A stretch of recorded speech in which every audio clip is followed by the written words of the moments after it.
Thank you very much. Good afternoon to you all. It's a pleasure and an honor to be here.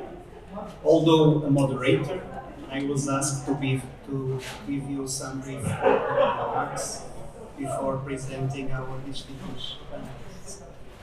So, I'm essentially a judge, but I'm here also as a national expert, but mostly as president of the European Association of Judges. We are the biggest organization of judges in Europe, assembling 43 countries represented by their national associations. And for the judiciary, dark clouds are now pending in our old continent. During the past few years, we were confronted with the crisis of rule of law, with severe implications for human rights protection, which is spreading like a plague in multiple countries. Allow me to tell you a story. Some months ago, I was, once again, in one of the more disturbed countries within the European Union regarding rule of law. I was speaking informally with an international expert, and then she explained, look, Jose, during more than 14 years, I worked for international human rights organizations. But very recently, I decided to change my professional framework and actually to take a step back. I realized that to be really effective in avoiding violation of human rights, we desperately need to have previously an institutional framework. Courts and judges play an essential role, especially to protect social and cultural rights.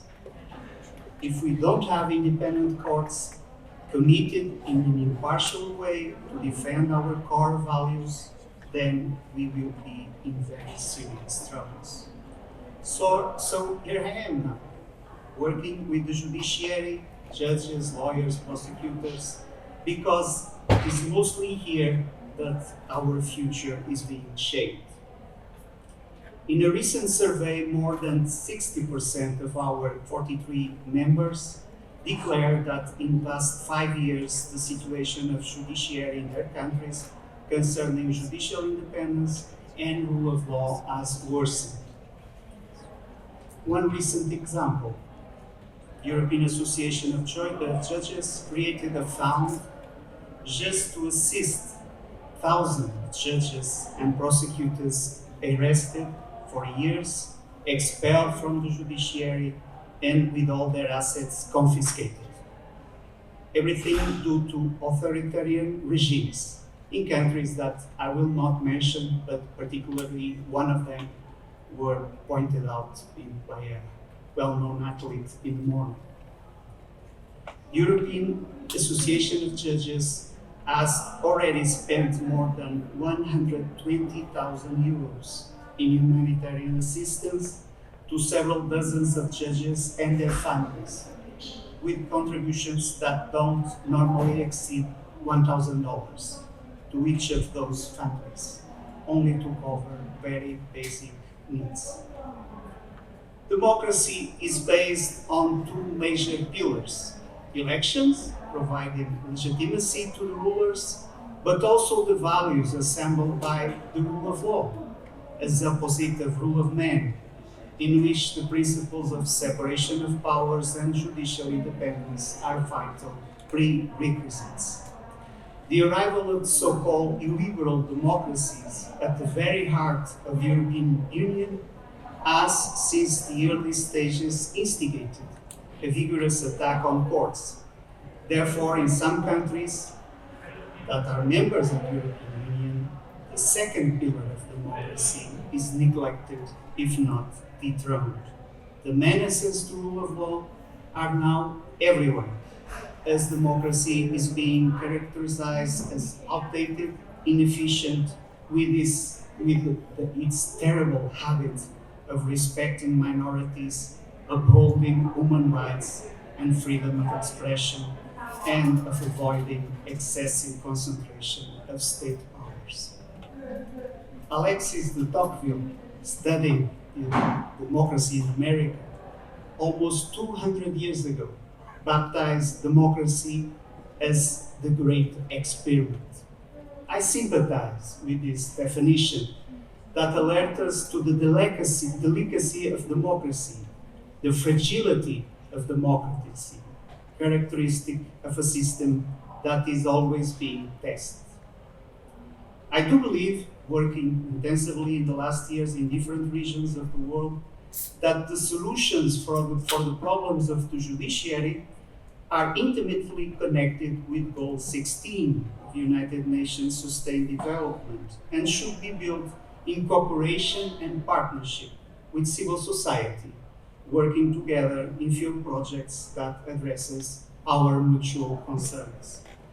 Obeying to a lesson of a practical conduct that is enshrined on our European culture, advanced many centuries ago by Aristotle's words, for the things we have to learn before we can do them, we learn by doing them. For example, men become builders by building, lyre players by playing the lyre. So too we become just by doing just acts. An alliance of good-will men and women to protect democratic values is now the only remedy to the rise of populism and radicalism. That is why it's so important for me as a judge to be present here on this conference and to publicly praise the work of the Journalists and Writers Foundation and all of these global partners nominated here, and in my particular case, the Associação Ilhas da Paz of Moçambique. So, these were the words I want to share with you, and now it's time to present our distinguished panelists.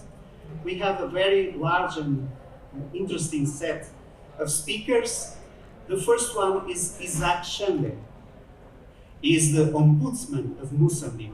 As a lawyer, Isaac Xande served as the chair of the Constitutional Council of the Mozambican Bar Association since May 2013. Participated in various international and regional conferences, is member of the Bar Association of Mozambique, and he was Minister of Justice in his country, Minister of Justice, Constitutional Affairs and Religious Affairs since 2016 to 2018. Afterwards, we will have James C. Harrington, founder and director emeritus of Texas Civil Rights Project, here from the United States.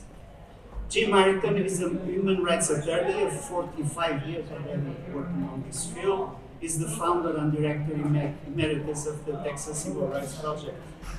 In 1990, founded the Texas Civil Rights Project, a statewide nonprofit foundation that promotes social, racial, and economic justice and civil liberty. By the time of his retirement in March 2016, he had built the project to a staff of 40 people with offices in Austin, El Paso, South Texas, Houston, Dallas, and Odessa.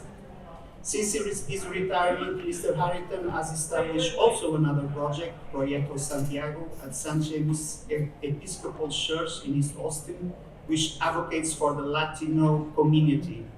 He has helped to organize a program for 2 East Austin elementary schools that provide volunteer reading buddies for 150 children. Antonio Alberto Duval Cerqueira is a lawyer in Brazil, is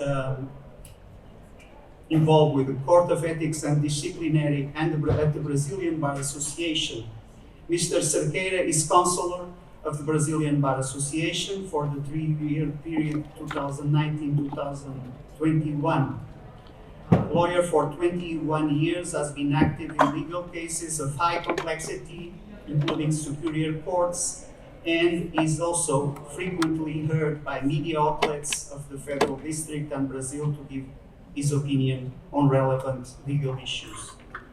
Finally, our discussant, Ekaterina Chevalina, that is Executive Assistant to the Vice Rector, Institute of International Studies, Research Fellow.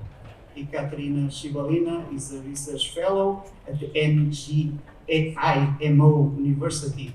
She earned her PhD in International Relations and had 3 internships at the MFA of Russia. She represents also this institution at international conferences. So, let me give you the floor to Isaac Shand and to thank you for your patient assistance.